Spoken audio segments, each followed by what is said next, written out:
Hello again, everyone. This is one of my latest TV finds that I plan on doing a restore on. 1951 RCA. Model was 2-T-60, and it is called the Cumberland. Companies named their TV models back then. It's a 12-inch set. Uses a 12LP4. Chassis is a KCS 45A. While this is not a super rare set, by being an RCA, I would venture to say that they probably sold more TVs than anyone else back in 1951 when this was made. One thing that caught my eye on this little set, even though it's a console, it's very small.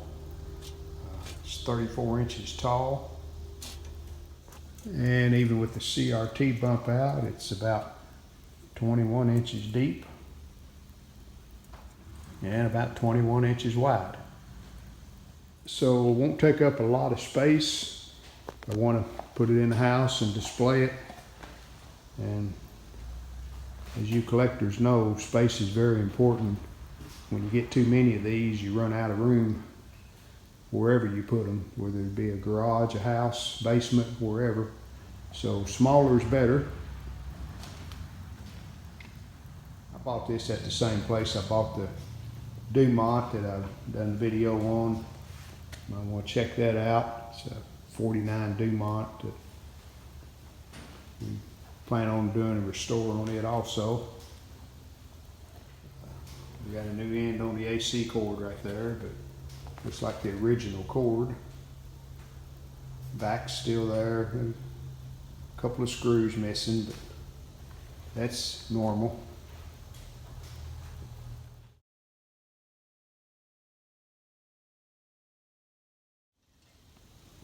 And we do have all the original knobs. Decals are really faded, but I'm not a bit worried about that, as I can make some new water slide decals. I've done that on a couple of restores, and it's not that big a deal. The RCA Victor emblem's still there, so that's good. Picture tube surround looks like it's in good shape. Of course, just dirty. So the sides of the cabinet and the front don't look too bad. They would probably clean up. The top's got some problems. It's, of course, veneer, and it's chipped on the edges there, so we'll have to put a new piece of veneer on the top, I'm sure. But we're kind of getting ahead of ourselves. The most important thing is the picture tube okay? This is the 12LP4. These aren't quite as scarce as other tubes. Like that Dumont uses a 15-inch tube, and fortunately the tube checks really good on it, so we got lucky there. So let me get the back pulled off, and we'll examine the inside, look at the chassis, and then we'll check that picture tube. This has a kind of a unique focus control.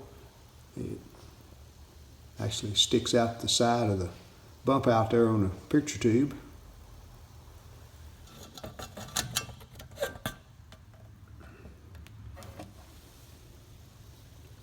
And there's a chassis number, KCS 45A. Looks like everything is there, at least on top of the chassis.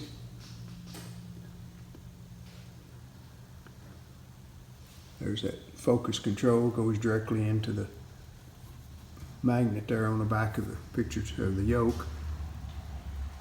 It does have an ion trap right here, so we'll make sure we take some good photos where we'll know where to put that back, because you get them in the wrong place and it can really confuse you till you get it situated where it needs to be. don't see a label on the tube, picture tube. It's probably on the very bottom. The chassis has it hidden, so it is an RCA tube. So chances are it's probably an original tube. Some screws missing there in the high voltage shield. And that's normal too. Technicians tended to put back less screws than they took out. Saved them time. There's a selenium rectifier. Looks like there's two of them maybe back in there.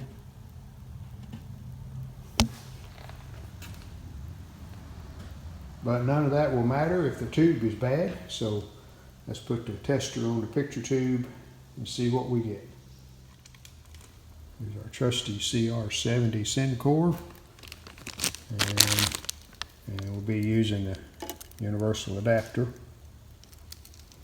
I've already loosened this socket between it and the base. Just take a screwdriver and prise back and forth. That way you don't damage the base of a tube. I've got it loose, so pull that off. And this tube base is really tight, so that's good. We have the universal adapter hooked up.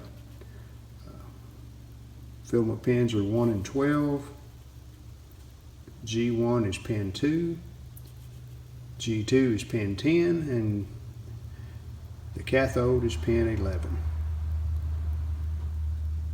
And just a quick note, when you use a universal adapter on the CR70, filament 1 and filament 2 are on positions 1 and 2. Cathode is on 3, G1 on 4, G2 on 5. So 1, 2, 3, 4, 5. The bias on the tube should be minus 52 on the cutoff bias.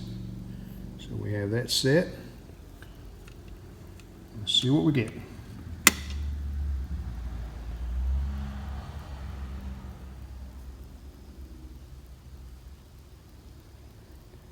And I see a filament, so we crossed that hurdle. That's good. Let me get the filament set to 6.3.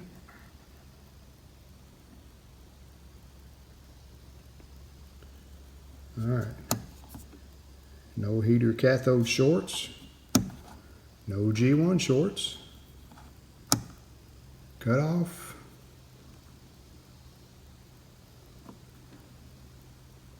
It's adjusting. And these tubes, they will take them a few minutes to get woke up when they haven't been played in a while. I'm sure this one hasn't been played in several years, maybe several decades. So that cutoff tends to fluctuate some. Seems to be in the middle pretty well. We'll leave it right in there.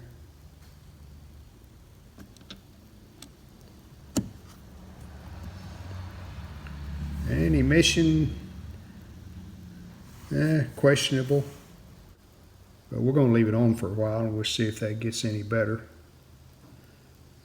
It would produce a picture with that reading there, but maybe a little glossy looking or have low contrast. Let's leave it on about 5 or 10 minutes. We'll come back and check it and see if that emission's got any higher. And after around 10 minutes, the emission has improved. So we're well into the green, measuring about 11. And let's do the life test and see if that makes any difference.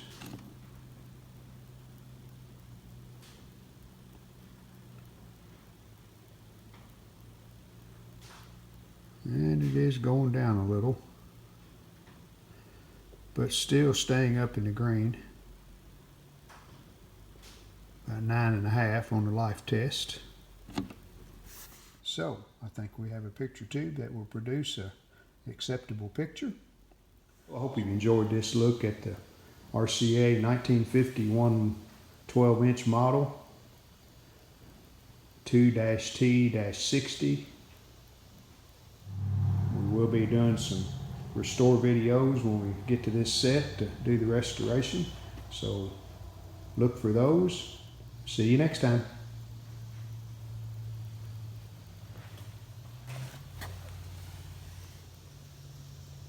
We hope you've enjoyed this video. If you did, hit the like button, and we'd love it if you would subscribe to our channel. Thanks.